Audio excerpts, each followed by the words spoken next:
বিয়ের ৩ বছরের মাথায় গৃহবধূর অস্বাভাবিক মৃত্যু ঘটনাকে কেন্দ্র করে চাঞ্চল্য ছড়িয়েছে চিলাখানা উত্তর পালপাড়া এলাকায়। দেহ উদ্ধার করে দেহটি ময়নাতদন্তে পাঠিয়েছে পুলিশ জানিয়েছে মৃতার নাম জয়া দাস, তার বাড়ি সংশ্লিষ্ট এলাকায়। মঙ্গলবার শেষ বিকেলে দেহটিকে মৃতার শ্বশুর বাড়ি উত্তর পালপাড়া এলাকার শোবার ঘর থেকে উদ্ধার করে পুলিশ। জানা যায় চিলাখানা উত্তর পালপাড়া এলাকার শঙ্কু মহন্তর সাথে প্রায় ৩ বছর হতে চলল জয়া দাসের সামাজিক মতে বিয়ে হয়েছিল। বর্তমানে তাদের একটি ১.৫ বছরের সন্তানও রয়েছে। মৃতার বাবা জীবন দাসের অভিযোগ, বিয়ের সময় দাবি দেওয়া না চাইলেও তারা আগ্রহ করেই মেয়েকে সেখানে নিয়ে যায় এবং তিনি সাধ্য মতোই দিয়েছিলেন যৌতুক। কিন্তু বিয়ের পর থেকেই জামাই কিছু না বললেও শ্বশুরবাড়ির লোকজন বিভিন্নভাবে তাকে শারীরিক এবং মানসিক হেনস্থা করতে থাকতো। কারণে অকারণে টাকা পয়সার বিষয়ে খোঁটা দিত, আরো টাকা এবং সোনা দাবি করতো বলে অভিযোগ। দিনমজুরি বাবাকে কিছুই বলতো না মৃতা জয়া দাস। শ্বশুরবাড়ির অত্যাচারের জেরেই এমন চরম সিদ্ধান্ত নিতে বাধ্য হয়েছিলেন বলে দাবি মৃতার বাবা জীবন দাসের।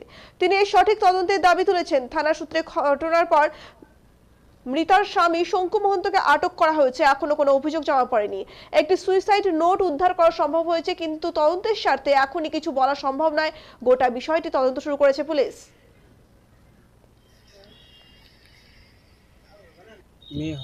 মেয়ে হয়। বাড়ি কোথায়? চিলাখানা। শ্বশুর বাড়ি কোথায়? শ্বশুরবাড়ি পাশাপাশি আছে। মানে বিয়ে কত বছর আগে হয়েছিল? এই ৩ বছর হয়ে গেল। বাচ্চা আছে? বাচ্চা আছে, এখনো বুকে দুধ এখনো ইয়ে নেই, ছাড়ে নেই। কি হয়েছিল? কার? ওই কিভাবে মারা গেল?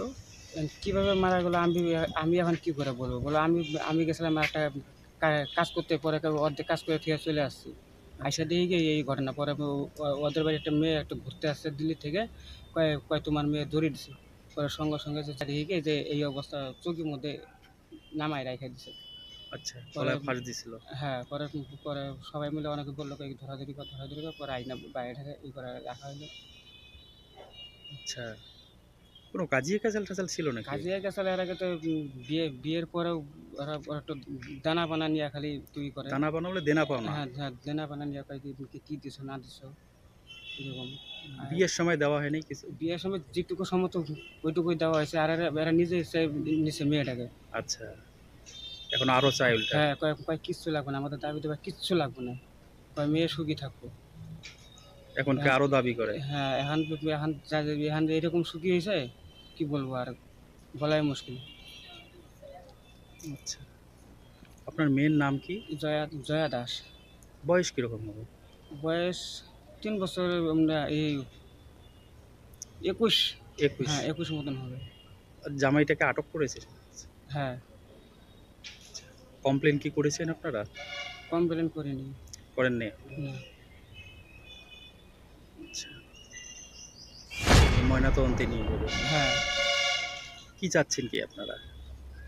এখন পুলিশ তদন্ত করে দেখুক এটা কি হবে না হবে।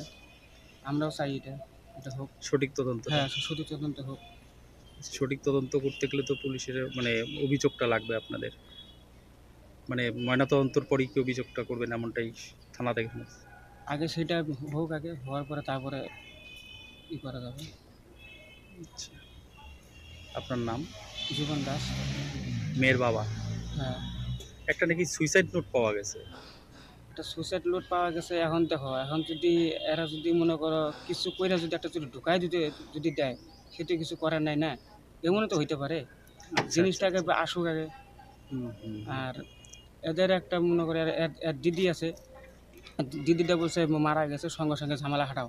এই কথাটা বলা উচিত ছিল না। আর আমার ছোটো নাতিটা ছিল, যেটা যেটা যদি শিশু, ওটার একটা কোমরে বিছা ছিল, তাড়াতাড়ি খুলে নিয়ে এনেছে। মানে মারা গেছে তাড়াতাড়ি হাঁটাও? হ্যাঁ, তাড়াতাড়ি হাঁটাও। ওর দিদিটি কি বিবাহিত না অবিবাহিত? হ্যাঁ, বিবাহিত। এখানেই থাকে? এই তলিগুড়িতে থাকে, এই যে তুমানগঞ্জ তলিগুড়িতে। আচ্ছা, ওইখানে বিয়ে হয়েছে। আইসে দিদিটা কালকে আসছে।